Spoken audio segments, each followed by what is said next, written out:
using NMR analysis into the terminal. To analyze an R1rho experiment, we can call R1rho and input our experiment directory. Next, we can select our experiments by pressing Enter and hitting D when done. Now we have our graphical user interface.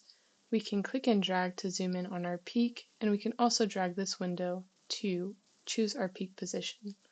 Furthermore, with the series toggle here to the right, we can look at our individual experiments at each spin-lock field strength. And once we're happy with our data analysis, we can save our results into a folder, and I'll show you what this folder looks like.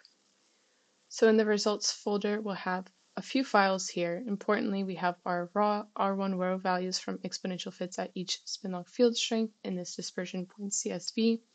We also have fitted R1rho values based on the global model in the dispersion fit CSV. And we have the dispersion curve with the overlaid model fit as the dispersion PDF.